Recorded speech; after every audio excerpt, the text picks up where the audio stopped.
Bem, pessoal, agora a gente vai entrar no terceiro e último grupo dos carboidratos, que são os maiores carboidratos que existem. São moléculas muito grandes, formadas por centenas ou até milhares de monossacarídeos.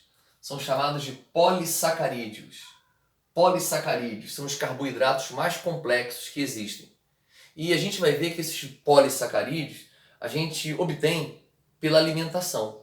E alguns são produzidos dentro do nosso corpo.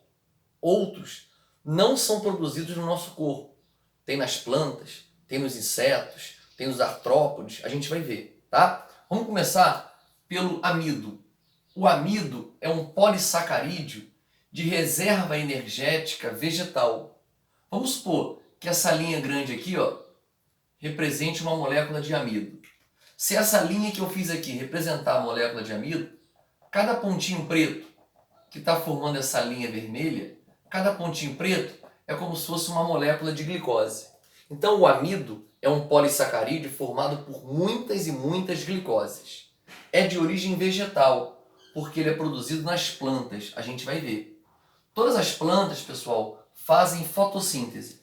Então esse termo fotossíntese vai ser um termo chave, importante, para a gente entender de onde que o amido vem e como ele é produzido. Por exemplo, o amido, para ele ser produzido, primeiro a planta, a alga, tem que produzir glicose. E para a planta produzir glicose, ela tem que fazer fotossíntese. Para ela fazer fotossíntese, turma, ela precisa absorver energia luminosa, graças às moléculas de clorofila presentes na folha. As células vegetais absorvem energia luminosa, precisam também absorver moléculas de gás carbônico. O gás carbônico também entra pelas folhas, tem poros microscópicos por onde esse gás entra. E para acontecer fotossíntese, além de energia luminosa e gás carbônico, tem que chegar nas células da folha moléculas de água, H2O, que a raiz absorve. Aí essas moléculas de água sobem pelo caule e chegam até as folhas. Lá nas células da folha vai acontecer uma reação química, onde o gás carbônico vai ser usado, a energia luminosa vai ser usada e as moléculas de água serão usadas. E como resultado principal dessa reação química, vai ser produzida a molécula de glicose.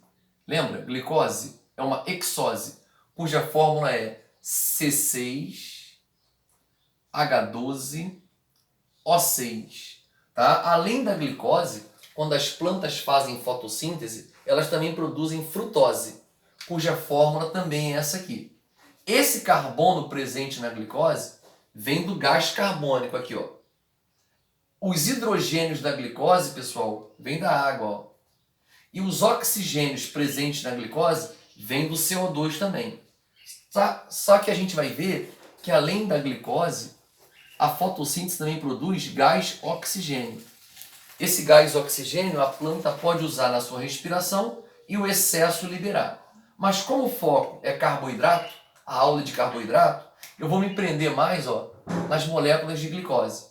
Então vamos supor que cada pontinho azul desse, ó, seja uma molécula de glicose.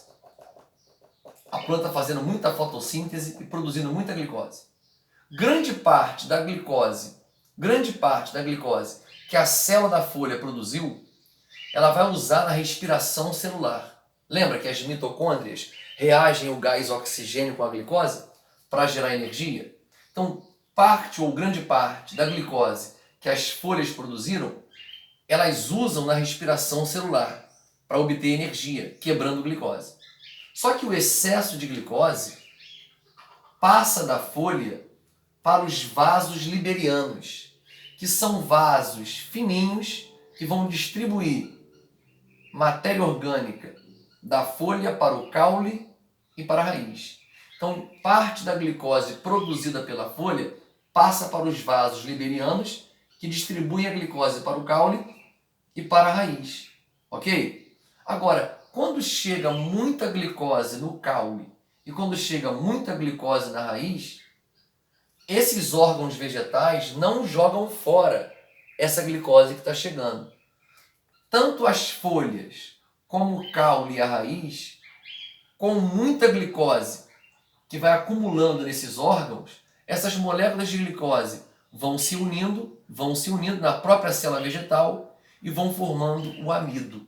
Ou seja, o amido é um estoque de glicose. Se a planta produziu muita glicose na folha, parte dessa glicose em excesso pode ser usada para formar amido, que vai armazenar glicose na folha.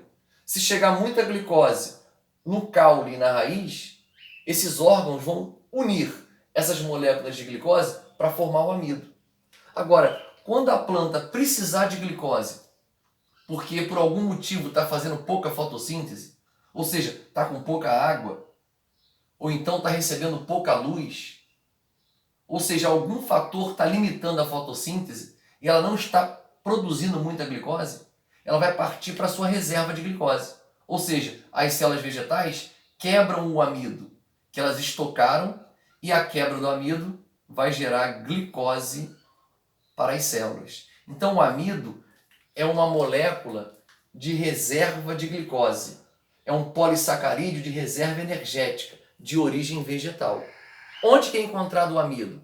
O amido é encontrado na batata, na mandioca, nas sementes como arroz, feijão, soja, ok? Então o amido é de origem vegetal e é encontrado nesses alimentos citados. Beleza.